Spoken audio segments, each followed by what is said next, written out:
પુણ્યને યાદ કરવાથી દુઃખ હટી જાય. અહીંયા ભગવાન ઊભા ઊભા વાતો કરે.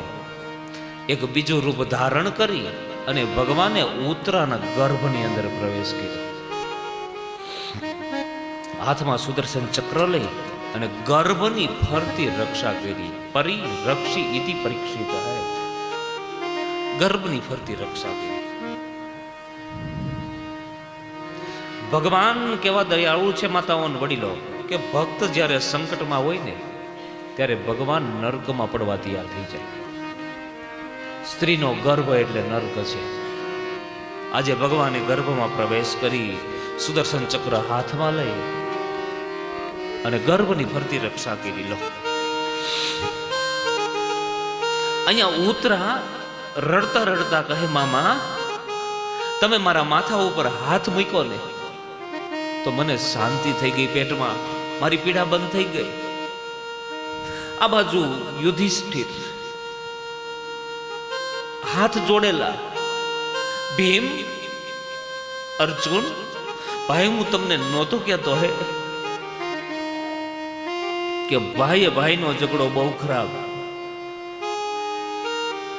મારે આ રાજ કરવું છે. હું કોના સિંહાસન ઉપર બેસીને રાજ કરીશ? હું કોના માટે રાજ કરીશ? આપણું માત્ર એક બાલક અને એ વિધવા વહુના પેટમાં આ શું થવા બેઠું છે? યુધિષ્ઠિર માથું કૂટે છે.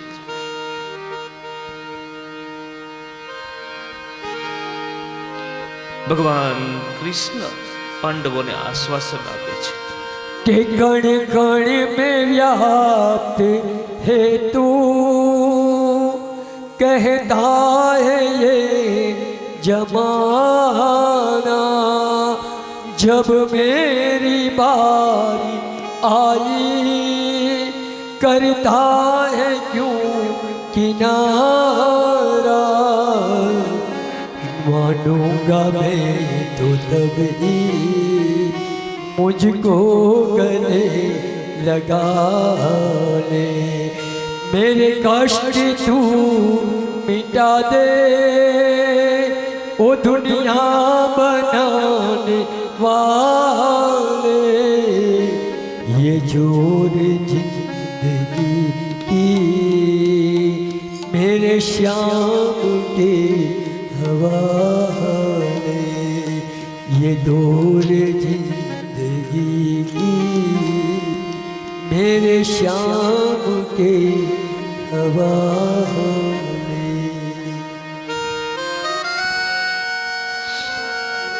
ભગવાન પાંડવોને આશ્વાસન આપે, શિખામણ આપે. વિપત પડે તો ન વલખીએ ને વલખીએ વિપત ન જાય. વિપત પડે ને વલખા મારો ને તો કવિ એમ કે એમ તારું વિપત નહીં રહ્યું છે. વિપતે ભક્તિ કીજીએ ને ભક્તિ વિપત ને ખાય. આપણી ઉપર સંકટ પડે ને સંકટ, ત્યારે એમ સમજવાનું કે હિસાબ કરતા આપણી ભક્તિ ઘટી ગઈ છે, એટલા માટે સંકટ પીડ્યું. અને હું તો ત્યાં સુધી કહું કે તમે જો અંદરથી એવું માનતા હો કે આપણી ઉપર ઠાકોરજીની કૃપા છે, જો આવું માનતા હો તો બહુ ભજન ચાલુ કરી દો, બહુ ભજન કરવાની જરૂર છે. અહીંયા કુરુક્ષેત્રના મેદાનમાં અંતિમ સભા, અહીંયા પાંડવો અને ભગવાન શ્રી કૃષ્ણ હસ્તિનાપુર પધાર્યા. હસ્તિનાપુર નગરીને જમનાજીના જળથી ધોવામાં આવી. ચોરે ચૌટે ચારે બાજુ યજ્ઞો કરવામાં આવ્યા, કીર્તનો કરવામાં આવ્યા. આ બાજુ પરીક્ષિતનો જન્મ થાય છે. અહીંયા ધર્મરાજ યુધિષ્ઠિર રાજા બની ગયા. અહીંયા ભગવાન રાજ તિલક કરે. કે હવેથી વ્યક્તિનું રાજ નહીં, હવેથી ધર્મ રાજ કરશે. ધર્મ. આ બાજુ ભગવાન હવે દ્વારિકા જવાની વાત કરે. હવે ભગવાન જવાનું કે છે તો પાંડવોને ગમતું નથી. ભગવાન કહે, ભાઈઓ પાંડવો, હું દ્વારિકા છોડીને 6 મહિનાથી અહીંયા આવ્યો છું. વચમાં મહાભારતનું યુદ્ધ થઈ ગયું. હવે હું જતો રહું અને 6 મહિના રોકાય એટલે મહેમાન કહેવાય. આ હમણાં અહીંયા 7 દિવસ પૂરા થાય ને એટલે અમારા માતાઓ કહે કે હવે નીકળો. અને જો અમે એમ કીધું કે ના હજી અમારે રોકાવું તો કે અમે બીયા જાવ. મહેમાન મહેમાન ગમે નહીં, પણ એક જ મહેમાન એવો છે કાયમને માટે ગમે. અહીંયા સુભદ્રાને એમ થાય કે મારા ભાઈ કૃષ્ણએ આજ કપિલ જન્મ લઈ લેવો છે કે કાલ લેવો છે? લઈ લેવો છે. તૈયાર થઈ ગયા છે, કાંઈ નહીં, હમણાં લઈ લો.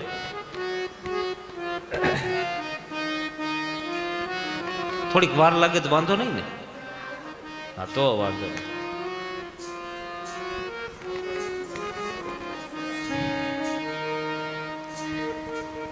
ક્યાં પૂગ્યો તો હું કયો લ્યો હવે? મહેમાન, હા કથા સાંભળો તો છો બધા, એ તો સાચું. હું હવે છે ને ક્યારેક ક્યારેક પૂછતો રહી તમને, મારે સારું ભૂલી જવાય છે, મને કઈ ખબર નથી રહેતી. મહેમાન ગમે નહીં. સુભદ્રાને એમ થાય કે મારા ભાઈ કૃષ્ણએ આટલું બધું કામ કર્યું તો લેને હું જરાક મળી આવું.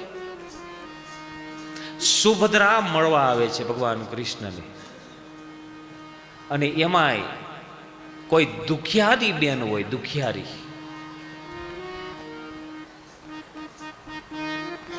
દુખિયારી બેન પોતાના ભાઈને મળે તો મુલાકાત વ્યક્તિઓની નથી થતી, મુલાકાત આંસુઓથી થાય છે.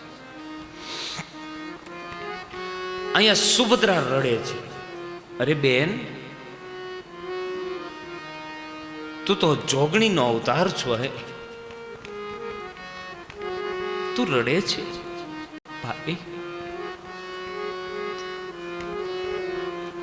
અમે તો પામર, અમે રડીએ, અમે બીજું શું કરીએ? મારું કુટુંબ ન સમજ્યું ને ભાઈ. અરે બેન, એવું તો ડાયા માણસ કોને કહેવાય? કે જે કાંઈ બની ગયું હોય ને એનો સ્વીકાર કરી લે, એ ડાયો માણસ. કોઈ ગુજરી ગયું હોય એની પાછળ તમે ગમે એટલું રડો, ગમે એટલો ભાવ બતાવો, તે પાછું આવે? એ ન આવે પાછું. બેન, હું તારો ભાઈ છું, તારે કઈ જોતું છે? માઈક. અને હંમેશા નિયમ છે કે બેનની ઘરે ભાઈ આવે ને, ભાઈ એટલે બેનને પૂછે, બેન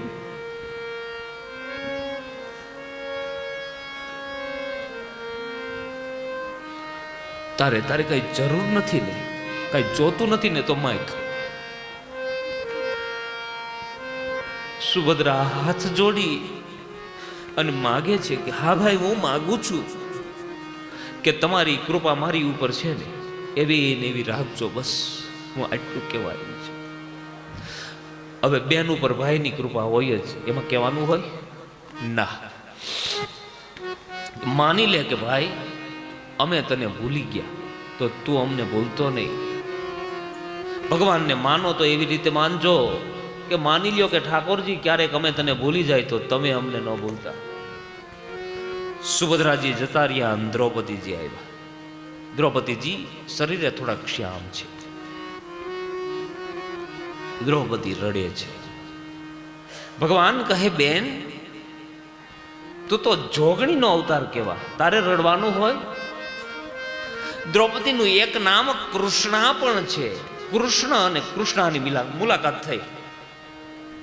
ભાઈ અમે રડીએ, અમારે બીજું શું કરવાનું?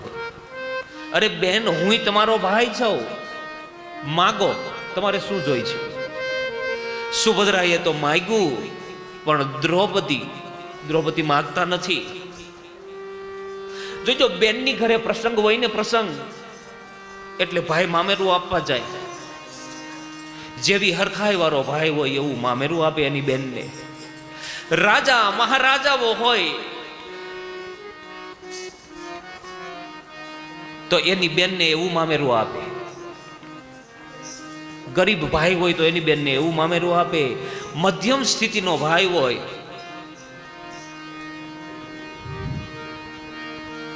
તો એની બેનને એવું મામેરું આપે.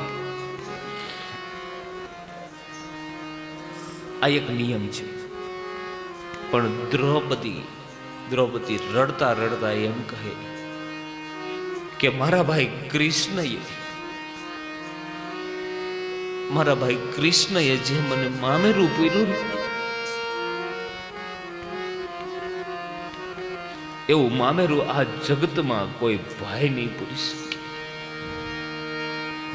એ દુશાસન મારા કપડા ખેંચવા લાગ્યો. હરી,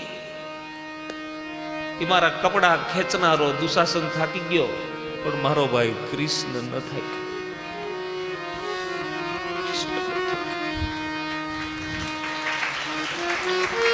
મને કેવડું મામેરું પૂર્યું.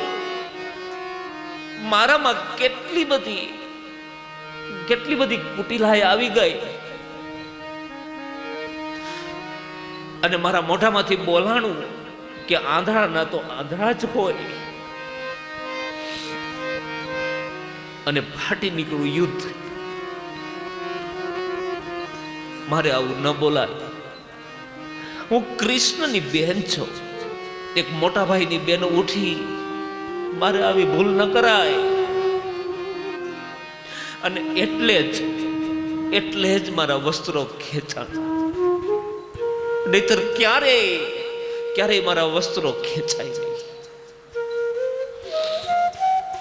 ભગવાન કૃષ્ણ કહે, બેન દ્રૌપદી બેન, એવું ન હોય.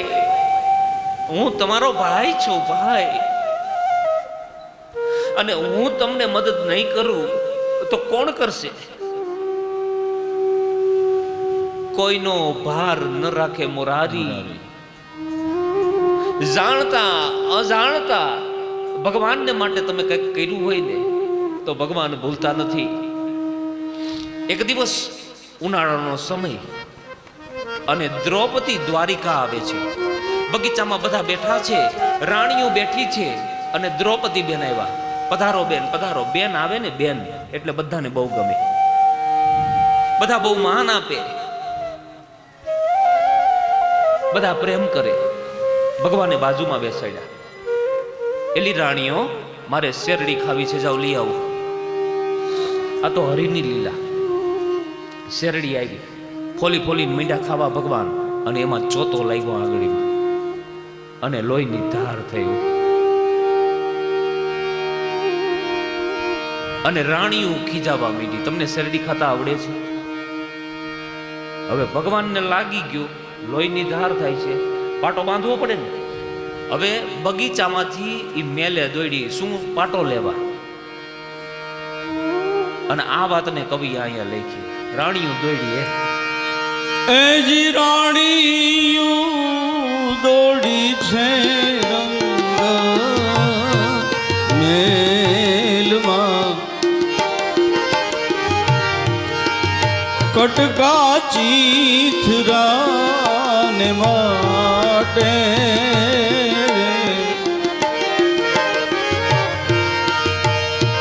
એવી રાણીઓ દોડી છે રંગ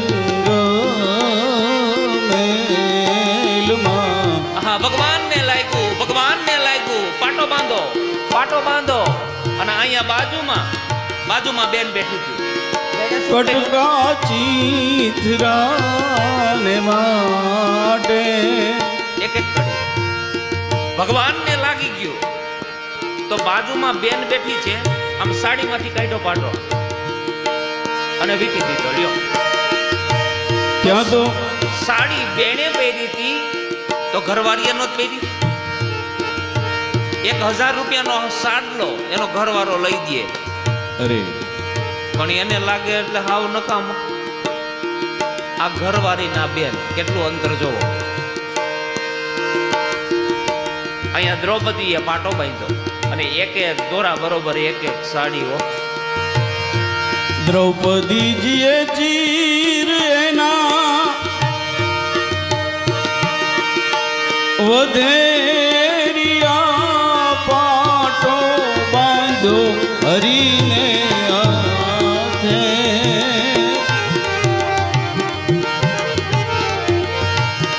એવા ત્રિકો મેં ગણા રે ના ત્રાગડા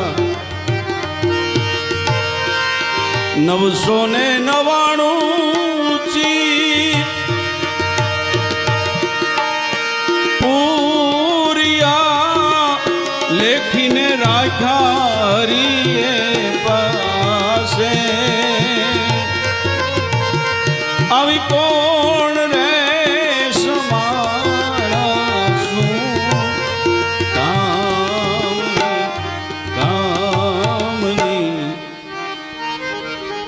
દ્રૌપદી શરણાગત ભક્ત છે. દ્રૌપદી સ્તુતિ કરીને ગયા અને ત્રીજો વારો આવ્યો કુંતા ફૈબાનો. અહીંયા કુંતા ફૈબાને બાવડા પકડીને લાવવામાં આવ્યા, પણ ગરડું થઈ ગયેલું શરીર, કડેથી વળી ગયેલું શરીર, દુબળી ડોસી. બાવડા પકડીને કુંતા ફૈબાને લાવવામાં આવ્યા. કુંતા ફૈબાના હાથ જોડેલા. ભગવાન શ્રી કૃષ્ણ સામે સિંહાસન ઉપર બેઠા છે તો ઊભા થઈ ગયા. ઊભા થઈ ગયા. ફૈબાની સામા દોડ્યા. ફૈબાના બાવડા મૂકી દો. બધા બાવડા મુકાવી દીધા. ફૈબાનું બાવડું ચાલી ભેગા લઈ આવ્યા. અડધું સિંહાસન ખાલી કરીને બાજુમાં બેસાડ્યા. આ ભગવાન કૃષ્ણના સગા ફઈ નથી હો. 7 પેઢી છેટા છે. હરિવંશ પ્રમાણે કહું ને તો. પણ તમારા કુટુંબની અંદર બેન, દીકરી અને ફઈ, આ 3 ઠેકાણા એવા છે કે પાંખ્યું ગણવાના નથી. એમાં પાંખ્યું ન ગણાય. અમારી સગી બેન છે, અમારી છેટી બેન, એમ નો હાલે. બેન એટલે બેન, દીકરી એટલે દીકરી, ફઈ એટલે ફઈ. વાત પતી ગઈ. અને હું તો મારી કથામાં ઘણી વખત ક્રાંતિકારી અર્થો કરું છું કે તમારા કુટુંબમાં કોઈ બેન દીકરી દુખી હોય ને, દુખી, પતિની ગેરહાજરી હોય, છોકરાઓને ભણાવવાના હોય, તો આવા સમયે છાનમુના જઈને મદદ કરી આવજો. કારણ કે આ ભાગવત કથા કરતા પણ એમાં વધારે પુણ્ય મળે છે. માટે કહું છું. એકાદી બેન દીકરીને આપણે સમજશું બોલા હે. કુંતાજીના હાથ જોડેલા, હાથ ધ્રુજે, આંખની અંદરથી ગંગા અને જમનાની ધારા. ફૈબા, તમારે મને પગે લાગવાનું ન હોય. કૃષ્ણ, અમે તો પગે લાગીએ. બેટા, કુંતાજી રડે છે.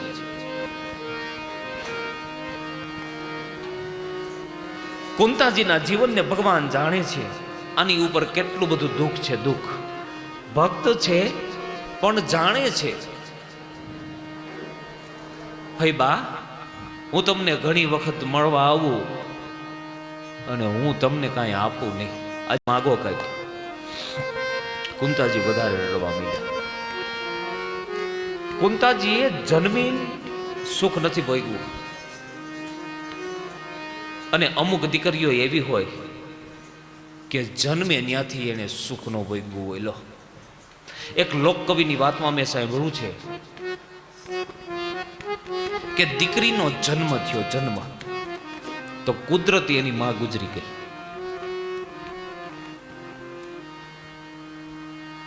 દીકરી જન્મી અને એની માં ગુજરી ગઈ, એટલે બાપે બીજું ઘર કર્યું. નવી માં આવી. નવી માં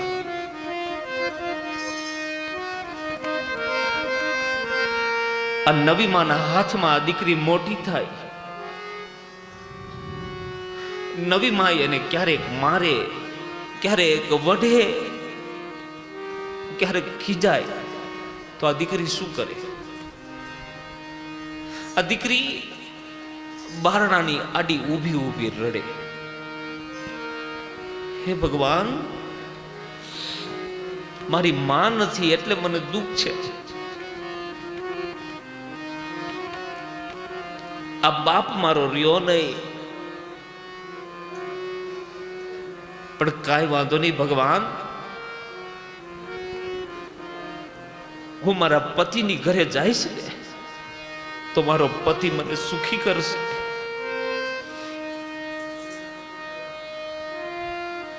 કથા આગળ કરો. આ દીકરીને ગાડે બેસાડવાનો સમય આવે, પતિની ઘરે જાય અને પતિનું સુખ ન મળે તો સ્ત્રી હારનો સ્વીકાર નથી કરતી. હે ભગવાન, મને માનું સુખ ન મળ્યું ને તો કાંઈ નહીં, મને પિતાનું સુખ ન મળ્યું તો કાંઈ નહીં, મને પતિનું સુખ ન મળ્યું તો કાંઈ નહીં, પણ મને મારા સંતાનો સુખી કરશે. હજી એક સ્કોપ છે મારી પાસે, અને સંતાનનું એ સુખ ન મળે તો પછી આ જીવ શું કરે? પછી ભગવાનના મંદિરે જાય, પછી હાથ જોડી રડે કે હે ભગવાન, તારા સિવાય આ જગતમાં મારું કોઈ નથી, કોઈ નથી. આવી છે કુંતાજી, કેટલાય દીકરાઓનું જોઈને બેઠી છે આ ડોસી. તઈ ભગવાનને એમ કે છે કે આ દુઃખ તારા સિવાય, હે ભગવાન, આ જગતમાં મારું કોઈ નથી. કાંઈક કરી લેજો. માનવ જન્મ મળ્યો છે ને, આમાં 60 વર્ષ ઉપરના બેઠા ને એને ખાસ કહું છું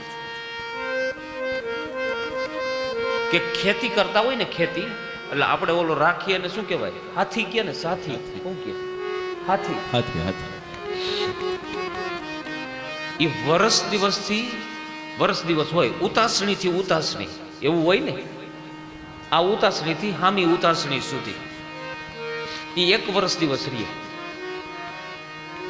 પણ એમાં કોઈ સારો માણસ હોય, ઉતાસણી આવી જાય તો 2-5 દિવસ કે 10 દિવસ વધારે કામ કરે, એના પૈસા ન લે, વધારે મજૂરી કરી દે. એ કેવું ગણાય? એ હોળી ઉપલું ગણાય ને. હે, કેવું કહેવાય? હોળી ઉપલું. તો આમાં 60 વર્ષ ઉપરના બેઠા ને એને બધાને કહું છું કે હોળી ઉપલું જીવવું છે, મજાનું જીવી લેજો બસ.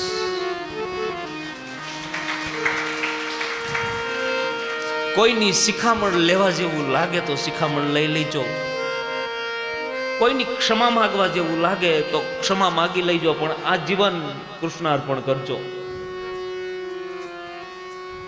દુઃખ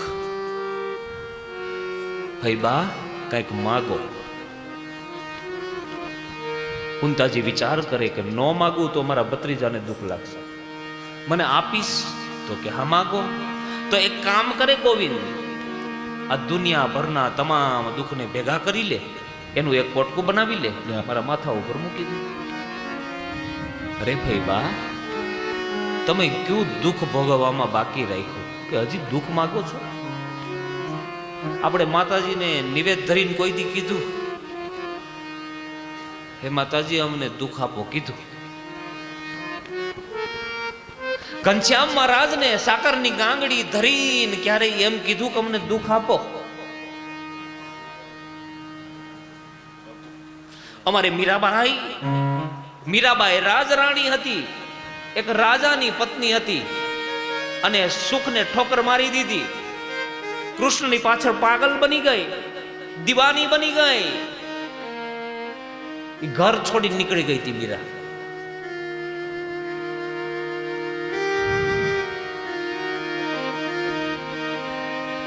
घायल की गति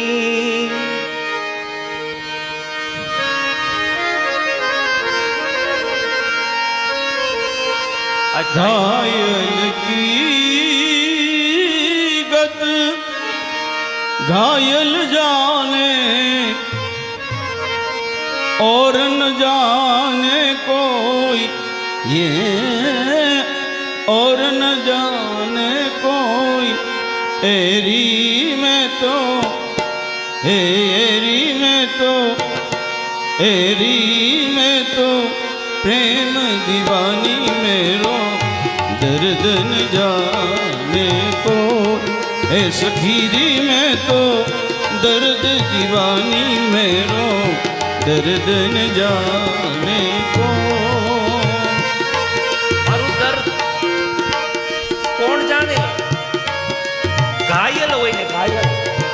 હે ભગવાન, હું તો નાસ્તિક માણસ છું, નાસ્તિક. મને કાંઈ નથી આવડતું. મને શું આવડે? મને તારી પૂજા કરતાય ન આવડે. તને વંદન કેમ કરવા? મને આરતી ઉતારતાય કાંઈ મને આવડે નહીં. ना मैं जानूं अरे ना मैं जानूं ना मैं जानूं ना मैं जानूं ना मैं जानूं आरती बंदन ना पूजा की रीत एरी में तो ए सखीरी में तो एरी में तो प्रेम दीवानी मेरो दर्द न जाने को एरी में तो दर्द दीवानी मेरो दर्द न जाने.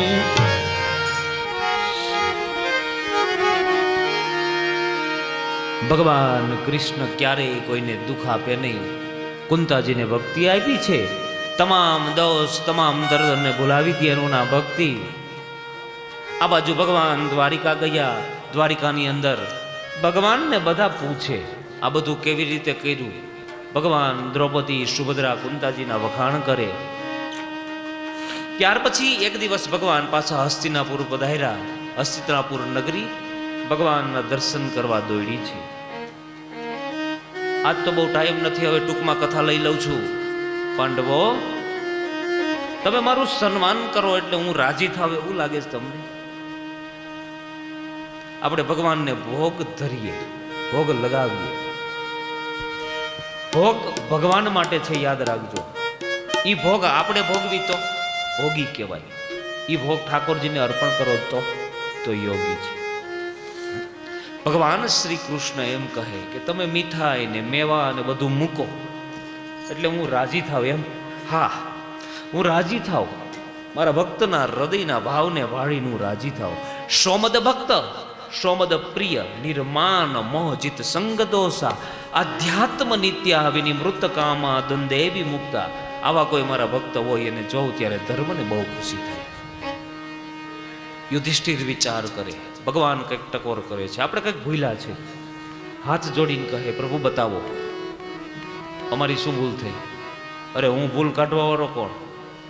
પણ તમને ખબર છે તમારા દાદા ભીષ્મ કુરુક્ષેત્રના મેદાનમાં સૂતા છે અને કાલે ઉત્તરાયણનો દિવસ થઈ ગયો છે.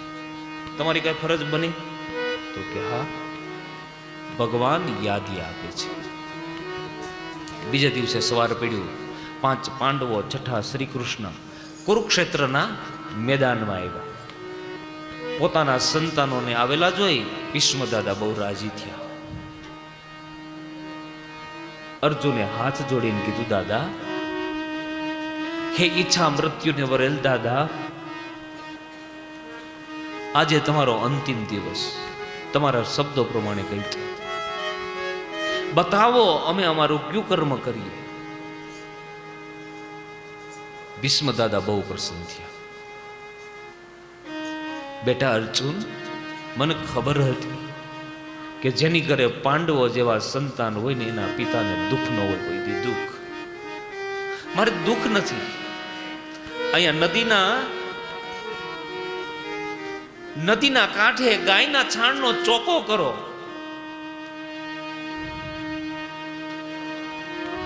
એની ઉપર તલ વેરો, દર્ભની પથારી કરો અને મારા શરીરમાંથી બધાય બાણને ખેંચી લે અર્જુન, ખેંચી લે. અર્જુને દાદાને એમનેમ તેડ્યા. શરીરમાંથી એક પછી એક બાણ ખેંચવામાં આવ્યા છે, પણ હવે તો શરીર સુકાય લાકડા જેવું થઈ ગયું છે. 6 મહિનાથી આ બાણ સૈયા ઉપર સૂતા છે અને અંતે ભૂમિ ઉપર સુવડાવવામાં આવ્યા. કેવલ કંઠની અંદર જ પ્રાણ. અર્જુન વિચાર કરે કે મારા પિતાશ્રીનું મૃત્યુ, મારા પિતાશ્રીનું મૃત્યુ તો નાનપણમાં થઈ ગયું. મને જ્યારે જ્યારે મારા બાપુની યાદ આવતી ને ત્યારે હું ભીષ્મ દાદાની પાસે જાઉં.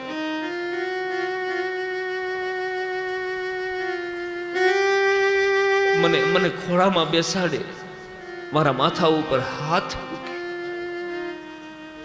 અને મને આશ્વાસન આપે, આ તો મારો બાપ મરી ગયો છે.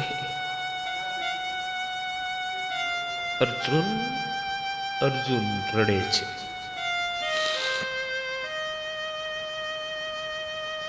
ધ્રુજતા હાથ, દાદા તમારે કઈ જોતું હોય ને તો માગો.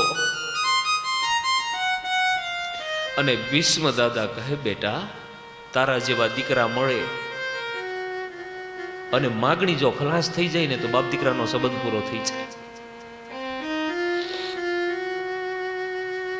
બેટા હું માગું એ તું મને આપીશ. દાદા માગો. યુધિષ્ઠિર હાથ જોડીને ઉભા રહ્યા. આપની દયાથી અમે મહાભારતના રાજા બન્યા, ઘરમાં કઈ ખોટ નથી. શાસ્ત્રની અંદર બતાવ્યું છે કે મરણ સમયનું દાન મહાન દાન છે. તમને એવી ઈચ્છા થાય છે કે મારે મરતા મરતા દાન કરવું છે? નહીં. મારે જે કાંઈ દાન કરવાનું હતું એ બધું મેં કરી દીધું. હવે મારે મારું કામ કરવાનું છે. શું? મારે મારું કામ કરવાનું છે. અર્જુન ક્યાં ગયો? આર્યો દાદા, બેટા તું એક કામ કરીશ. બોલો દાદા. તું દ્વારકાધીશનું બાવડું પકડીને મારા માથાની પાસે હાજર કરીશ. એમાં કઈ મોટી વાત છે? આ ઉભા દ્વારકાધીશ. અર્જુને બાવડું પકડી અને ભીષ્મ દાદાના માથાની પાસે હાજર કર્યા અને આંખમાંથી 2 આંસુડા કર્યા કે હે દ્વારકાનાથ, જોયું ને, જેનો દીકરો જગતના નાથનું બાવડું પકડી મારા માથાની પાસે હાજર કરી શકતો હોય, એના બાપને મોક્ષ ભીખમાં ન માગવાનો હોય. હું મોક્ષ માગું છું તો હકનો માગું છું. હા બેટા, મેં મારી અંતિમ ઈચ્છા તો તને કીધી જ નહીં. મને મરવા ટાઈમે ગંગાજીના દર્શન કરવાની બહુ ઈચ્છા છે. જો તું મને મરવા ટાઈમે ગંગાજીના દર્શન કરાવી દે ને તો મારો જન્મ સફળ થઈ જાય. અર્જુન ધ્રુજી ઉઠ્યો. અરે દાદા, આ શું માંગ્યું તમે? ગંગાજીને લાવવા એ કોઈ સામાન્ય ઘટના નથી. ભગીરથ રાજાની 3 પેઢીઓ કાયમ આવી ગઈ. તે ગંગાજી નીચે ઉતર્યા. અહીંયા દાદાનો અંતિમ કાળ હાલે, મરવાને થોડીક ક્ષણો બાકી, મારે ગંગાજી ક્યાંથી લાવવા? ભગવાન કૃષ્ણએ શીખવાડ્યું કે અર્જુન, આમાં ડરવાનું ન હોય. તારા ગાંડિયું બાણ ઉપર ધનુષ ચડાવ. તારા ગાંડિયું બાણને કે હે મારા બાણ, મારા દાદા ભીષ્મએ સ્વપ્નમાં પણ બ્રહ્મચર્યને છોડ્યું ન હોય. તો અમારી માતા ગંગાજી અહીંયા કુરુક્ષેત્રના મેદાનમાં પ્રગટ થાવ બાણ માર્યું અને કુરુક્ષેત્રના મેદાનમાં બાણ ગંગા પ્રગટ થઈ ગઈ છે. લો, અર્જુને એની જિંદગીમાં કુલ 3 વખત બાણ ગંગા પ્રગટ કરી. ગીરની અંદર બાણ ગંગા છે. આજે ગમે એવું વરસ થાય પાણી રહે છે બાણ ગંગામાં. અહીંયા કુરુક્ષેત્રના મેદાનમાં ગંગાજી પ્રગટ થયા. સફેદ વસ્ત્રો પહેર્યા છે, હાથમાં અમૃતનો કુંભ. આજ તો બહુ કથા નહીં કરું, ટૂંકમાં ગંગાજીએ અમૃતનું પાન વિશ્વને કરાવ્યું છે. ગંગાજી અર્થધ્યાન થયા. અહીંયા દાદાનો દેહ ત્યાગ થયો. પાંડવો બહુ રડી પડ્યા છે. ભગવાન આશ્વાસન આપે, અગ્નિ સંસ્કાર કર્યો છે, પરમાનંદ થયો છે. જે ઘટના જે સમયે બનવાની હોય એ બને છે. પાંડવો, તમે શોકનો ત્યાગ કરો. આ બાજુ પાંડવો ઘરે આવે છે, હસ્તિનાપુર પધારે છે.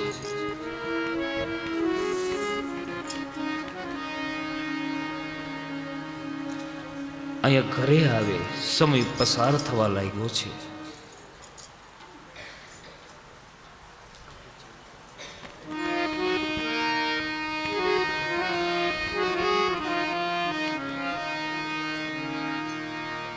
આ બાજુ એક દિવસનો સમય ગાંધારી, ધૃતરાષ્ટ્ર બધાએ નક્કી કર્યું કે આપણે છેલ્લો સમય ઘરની અંદર રહીને જીવ કાઢવો, એના કરતા ચાલો ને સંન્યાસ લઈ લઈએ.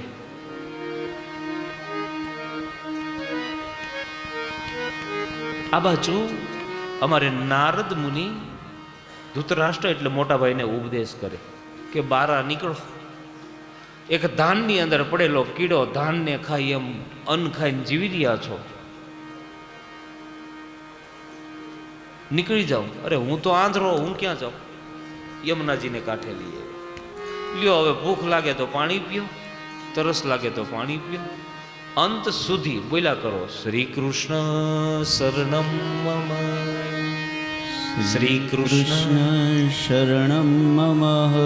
આખર ઉસકી ગતિ માગીએ બડે ભૈયા. આ સંસારમાં નથી કાંઈ લેવાનું, નથી કાંઈ દેવાનું. આ પાંડવોને ખબર જ્યારે પડી કે અમારા માવતરોએ દેહનો ત્યાગ કર્યો તો પાંડવો દુઃખી થયા. એક દિવસ બહુ ગમગીનમાં યુધિષ્ઠિર બેઠા છે, એમાં હાથમાં દેવદત્ત નામની વીણા અને વીણાધારી નારદ મુનિ આવ્યા. નારદ મુનિએ પૂછ્યું કે પાંડવો, તમે કેમ એટલા બધા ઉદાસ થઈને બેઠા છો? કે અમારા માવતરોએ એના દેહનો ત્યાગ કર્યો. ઓહ! નારદ મુનિ વીણા બગાડવા લાગ્યા, બોલવા લાગ્યા, નારાયણ નારાયણ. સારું કહેવાય, મોટી ઉંમરના વડીલો વિયા જાય તેમાં શું ખોટું? પણ યુધિષ્ઠિર રડે છે, માવતર કોઈ દી મરવા જેવડા બનતા જ નથી. અરે વાહ પાંડવો, તમને તો બહુ બધું આવડે ભલા, અને બહુ સાચી વાત, આપને બીજાના ખરખરા કરતા જ આવડે. લો, આપણે આપણો ખરખરો ન કરી કોઈ દી. અને જોઈજો, કોઈ ગુજરી ગયું હોય ને એટલે ખોટે ખોટું પન્યું ઓઢે માથે, ખોટે ખોટું રોવે અને હાવ ખોટું બોલે કે 5 વર્ષ બેઠા હોત તો સારું હતું. એટલે ભાઈ, તને ખબર છે કે આ ગુજરી ગયો એને બાળી નાખ્યો. હા, પણ આશ્વાસન આપે ને કે 5 વર્ષ બેઠા હોત તો સારું હતું. તો હજી એક સવાલ કે ગુજરી જવા વાળો ગુજરી ગયો, એ 5 વર્ષ બેઠો નહીં, પણ હજી તું 10 વર્ષ 25 વર્ષ જવાનો નથી. તારો કાર્યક્રમ કે તારે જવાનું નથી? તેજણ હોય ને, તેજણ એને ટકોરો બસ થઈ ગયો. અને તાવડું હોય તો અહીંયા પાંડવો કહે, બાબા તમે સાચું કહો છો? હું સાચું જ કહું છું. નીકળો બારા. દીકરાનો દીકરો 16 વર્ષનો થઈ ગયો, તમે નાના છો. આ મેલવું બધા બહુ કરે, અઘરું છે. ઘરમાંથી છોકરાઓ કાઢી નાખે, કુટુંબ કાઢી નાખે, એટલે ગામમાં વાતું કરે આપણે હાવ નિવૃત્ત. હવે નિવૃત્ત નથી, ત્યાં કાઢ્યા એમ કયો.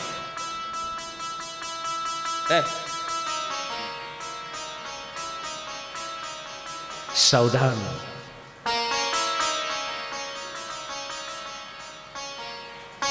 નિવૃત્ત નથી થવું.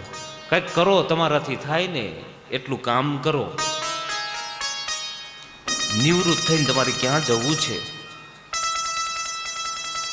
આ બાજુ 5 પાંડવો અને 6 દ્રૌપદી ઘર છોડી નીકળી ગયા.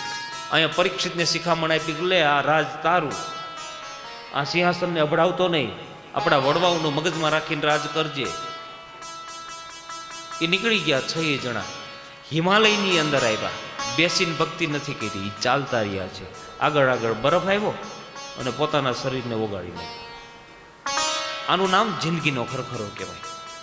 આપણે પાંડવોની ઘોડે હિમાલય ગાળવા નહીં જાય, ઉલટાના શરીર નબળા પડી ગયા હોય બાટલા ચડાવી, એમાં હિમાલય ગાળવાની ક્યાં વાત કરવી? હિમાલય ગાળવા ન જાવ તો કાંઈ નહીં, પણ 60 વર્ષ પછી એક વાત મગજમાં નક્કી કરજો કે કોઈના લોહી પીવા નહીં. લેવા દેવા વગર પીતા હોય, હાવ નવરા હોય, હાવ વધારાનું હોય. આનું નામ જિંદગીનો ખરખરો કહેવાય. આ બાજુ પરીક્ષિત રાજાનું રાજ શાસન શરૂ થયું. એક અધ્યાયમાં કથા બતાવી, સુંદર મજાના રાજ શાસનનું વર્ણન.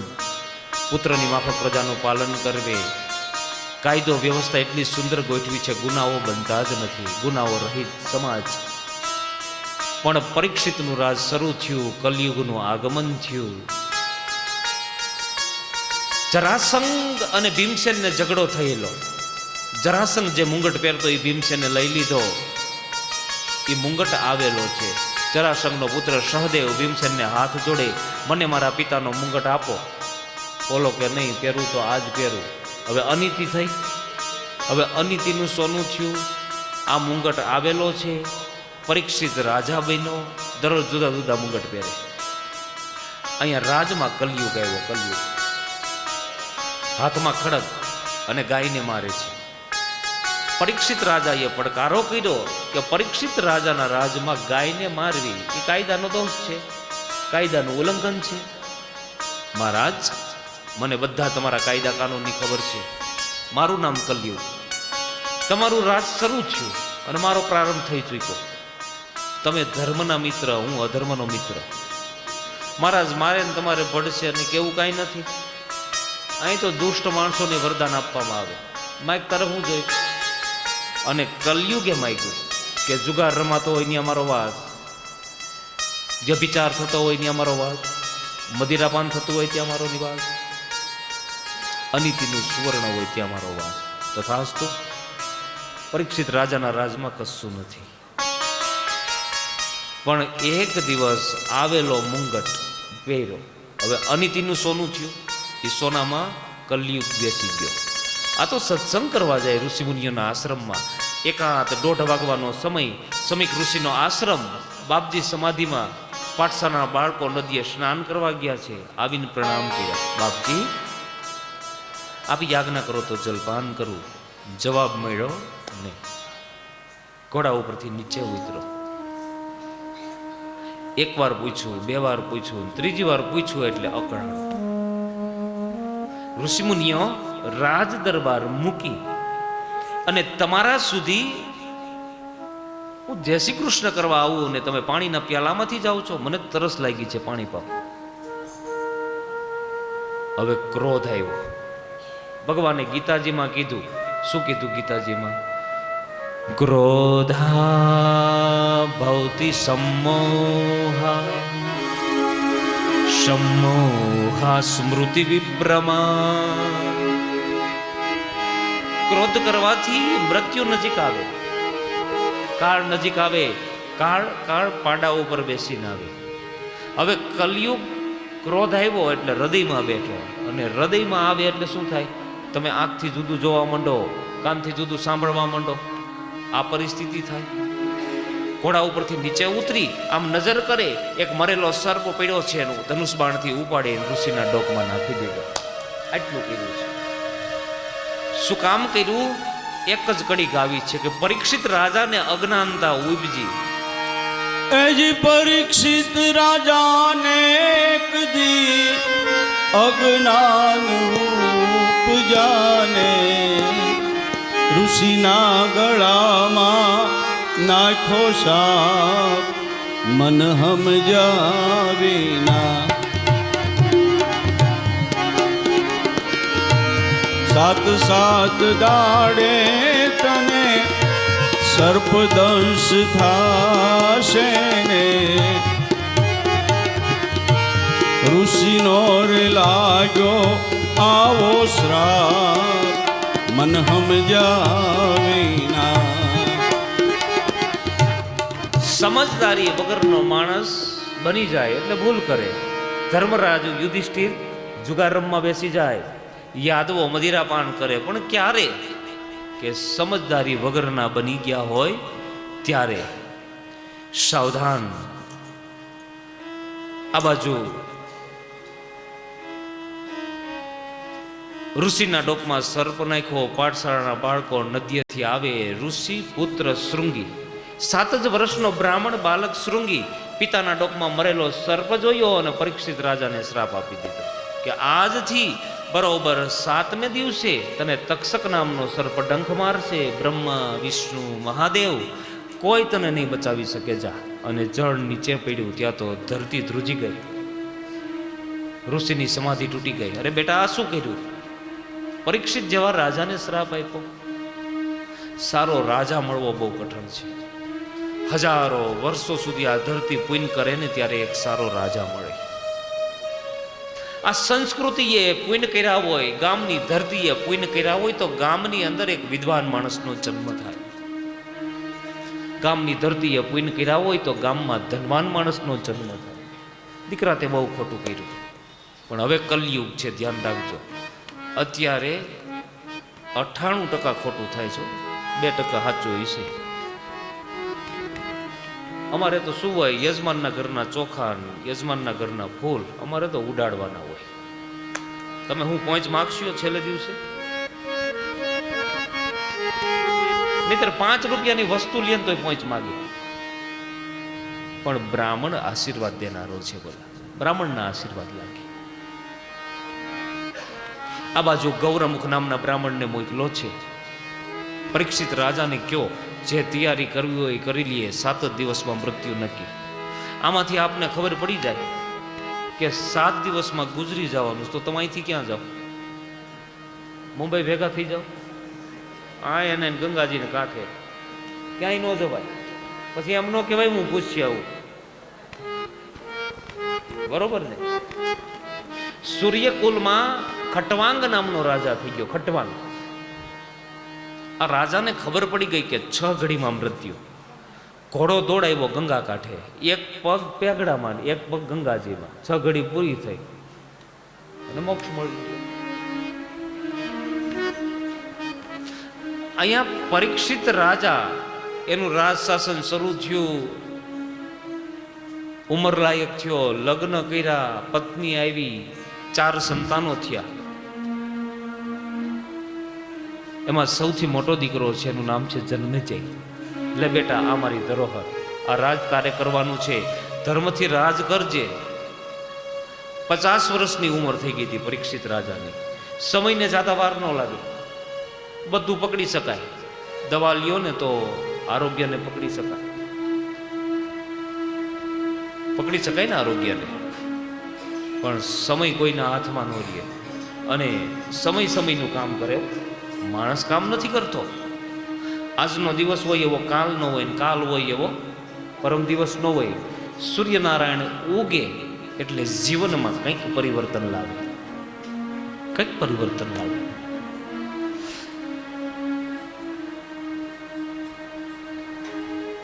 આજ તો સમય નથી, પણ એક પ્રશ્ન પૂછું, તમને પૂછું? વાંધો નહીં ને પૂછું તો? માની લ્યો કે 6 વાગે, સવારમાં 6 વાગે સૂર્ય ઉગે છે. તો 6 વાગે સૂર્યનારાયણ ઉગે તો સવાર થયું ગણાય? શું કહો છો? આમાં વાંધો નથી ને? વૃદ્ધોનો ક્લાસ લઉં તો ગણાય કે ન ગણાય? હા કે નાની જ વાત છે. લો, હવે એમ નહીં ખબર પડે 6 વાગે સૂર્યનારાયણ ઉગે છે. હવાર થયું ગણાય. હા પાડતા હોય પેલા ઊંચી આંગળી કરો.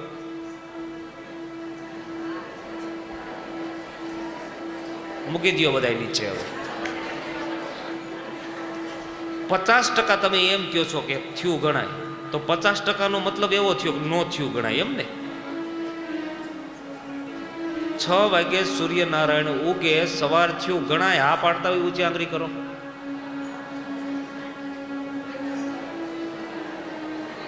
મૂકી દો. માતાઓ અને વડીલો, શાસ્ત્રની વાત નથી કરતો, સમજદારીની વાત કરું છું.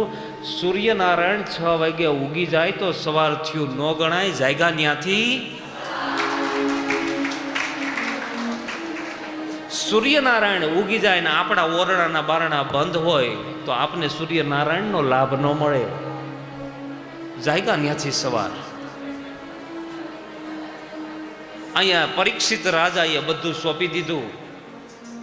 ગંગા કિનારે જતો રહ્યો. મને ઋષિમુનિઓ મોક્ષ મળે એવું કરો. અને સુખદેવજી બાબાનો ભેટો થઈ ગયો. સુખદેવજી મહારાજનો ભેટો થયો. પરીક્ષિત રાજાને પરમ શિષ્યત્વ આપ્યું. આ બાજુ કથા પ્રવાહ ચાલુ થયો અને ભાગવતજીમાં કથા બતાવી કે યમુનાજીના ઘાટ ઉપર વિદુર અને ઉદ્ધવની મુલાકાત. આ મુલાકાત બતાવી છે કે ભગવાનને જ્યારે સ્વધામ જવાનું થયું, નિર્મળ જ્ઞાન હતું એ ઉદ્ધવજીને આપ્યું અને ઉદ્ધવજીને કીધું હતું કે તને રસ્તામાં યમુનાજીના ઘાટ ઉપર વિદુરજી મળશે. વિદુરજીને ભલામણ કરજે કે હવે ભટકવાનું બંધ કરે. તમે હરિદ્વારના ક્ષેત્રમાં જતા રહ્યો, ત્યાં મૈત્રી નામના મહર્ષિ છે, એમની પાસે જઈને જ્ઞાનની માગણી કરો બાપજી. આ બાજુ વિદુરજી મૈત્રી નામના મહર્ષિ પાસે આવીને જ્ઞાનની માગણી કરી. એટલે આશ્ચર્ય થયું. તમારા જેવા હોશિયાર માણસ ઉઠી જ્ઞાન લેવા આવે, આ એક નવી નવાઈ લાગે તેવી પરિસ્થિતિ છે. જુઓ, વિદુરજી કહે કે મહારાજ, હું હોશિયાર હતો એટલે જ કુટુંબે કદર ન કરી. અને હોશિયાર માણસની અધોગતિ બહુ ઝડપથી થાય. અહીંયા મૈત્રી નામના મહર્ષિ કહે છે, તમે દેવ છો, દેવ. તમારે જ્ઞાન લેવાનું ન હોય, તમારે જ્ઞાન દેવાનું હોય.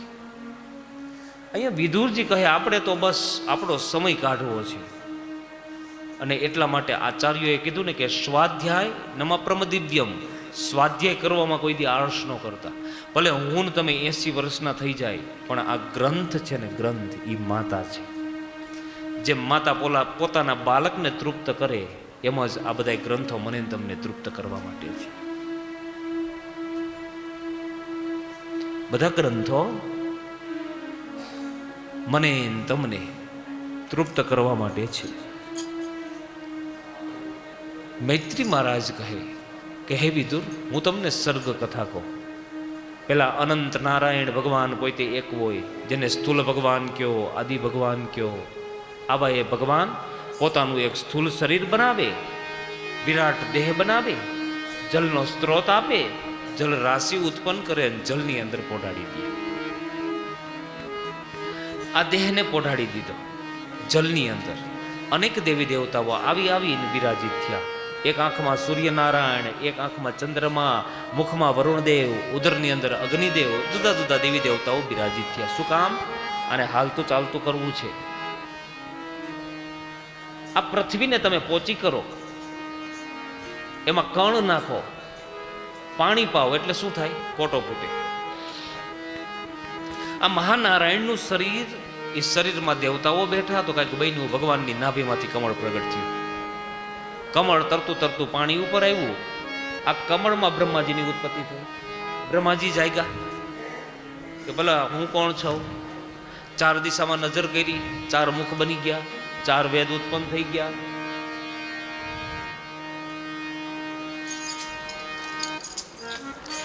બ્રહ્માજીની ઉત્પત્તિ થઈ. બ્રહ્માજી તપ કરે, અનંત નારાયણ ભગવાન પ્રસન્ન થયા. માગો. બ્રહ્માજી કે મારે બીજું કાંઈ જોતું નથી, યાજ્ઞા કરો. અને ભગવાને કીધું તમે સૃષ્ટિનું સર્જન કરો. તો બ્રહ્માજી ના પાડે છે, આ જવાબદારી મને નહીં સોંપો, પણ ભગવાને કીધું કે ઉત્પન્ન કરવાની જવાબદારી તમારી, આ બધાનું પાલન પોષણ કરવાની જવાબદારી મારી. આ બધાનું પાલન પોષણ હું કરીશ. આજે ટૂંકમાં કથા કહી જાઉં છું, હવે સમય નથી બહુ એટલે. ભગવાન તમે વાતો નહીં કરતા, નકર હું ભૂલી જાય.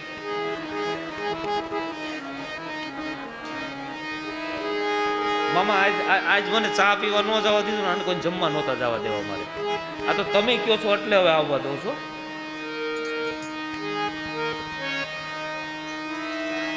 અનંત નારાયણ ભગવાન પોતે અહીંયા બ્રહ્માજીને એમ કહે કે આ બધાને ઉત્પન્ન તમે કરો, આ બધાનું પાલન પોષણ હું કરીશ. આજે જીવ માત્રને ભગવાન જોઈજો ભૂખા ઉઠાડશે. કોઈને ભૂખા સુવડાવ્યા? કીડીને, કણને, હાથીને હવના જોગો, હવના પાત્ર પ્રમાણે ભગવાન હવને આપે છે. બધાને આપી દે છે ભગવાન. આ બાજુ ભગવાન અર્થ ધ્યાન થયા. પેલા વેલા 4 સનત કુમારોને ઉત્પન્ન કર્યા. સનક, સનંદન, સનાતન, સનત કુમાર.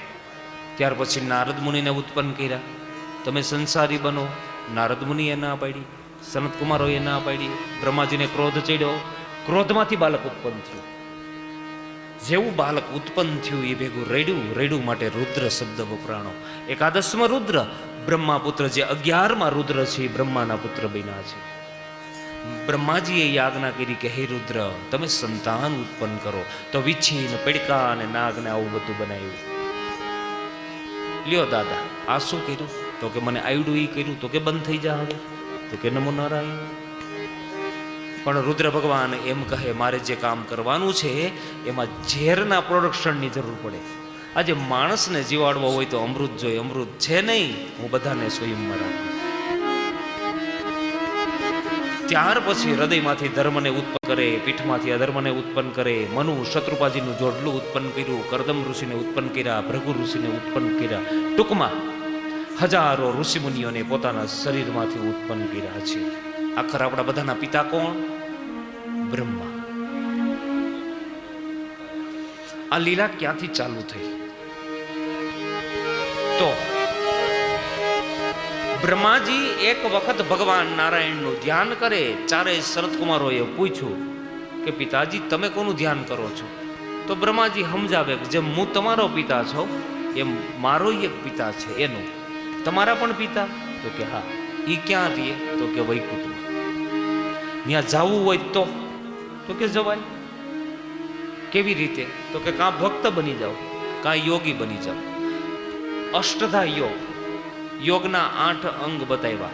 યમ, નિયમ, આસન, પ્રાણાયામ, ધ્યાન, ધારણા અને સમાધિ. આજ તો બીજી વાત નહીં કરું, પણ ટૂંકમાં સમાધિમાં પહોંચ્યા પછી ભગવત પ્રાપ્તિ. 4 સનત કુમારો યોગી બની અને ભગવાનના દ્વાર સુધી ગયા. તો ત્યાં જય અને વિજય નામના પાર્ષદો ઊભા છે. એમણે રોક્યા. 4 સનત કુમારોનો અહંકાર દબવાણો. પેલા પાર્ષદો એમ કહે, કૃપયા આપ વસ્ત્ર પહેરી ના આવો, નિર્વસ્ત્ર આપ અહીંયા ન આવી શકો, ન જઈ શકો. તો 4 સનત કુમારો કહે છે કે અમે તો બાલક છીએ, 5 વર્ષની ઉંમર અમારી ઉંમર સામું તો જોવો પણ નહીં. નિયમ. અને 4 સનત કુમારોએ શ્રાપ આપી દીધો કે 7 જન્મ સુધી રાક્ષસ થાવ. ભગવાનનો દરવાજો, તમારા પિતાશ્રીનો દરવાજો સમજો છો હે? અને લક્ષ્મી નારાયણ દોડીને આવ્યા. હવે અંધારું ક્યાં સુધી હોય? અંજવાળાની ગેરહાજરી હોય ત્યાં સુધી. અંજવાળું થાય એટલે અંધારું જતું રહીએ. ભગવાન આવ્યા, ક્રોધ જતો રહ્યો. 4 સનત કુમારો પગમાં પીડ્યા. બાપજી, અમે તમારા દરવાજે આવીને ભૂલ કરી. શું ભૂલ કરી? તમારા માણસોએ અમને રોક્યા, અમારો અહંકાર દબાણો, અમે શ્રાપ આપ્યો, અમે કીધું કે 7 જન્મ સુધી રાક્ષસ થાવ. ભગવાન કે હું જેની ઉપર કૃપા ન કરી શકું એની ઉપર મારા ભક્તો કરી શકે. તો સનત કુમારોએ કીધું અમે 7 જન્મનું બોલી ગયા. એક કામ કરો, જો મિત્ર ભાવથી ભજન કરશો તો 7 જન્મે મુક્તિ, અને વેરભાવથી ભજન કરશો તો 3 મુક્તિ ચંદ. 3 જન્મ થશે, 3 જન્મે મુક્તિ. હિરણાક્ષ અને હિરણ્યકશ્યપ પહેલો જન્મ. બીજો જન્મ રાવણ અને કુંભકર્ણ. ત્રીજો જન્મ શિશુપાલ, દંતવક્ર.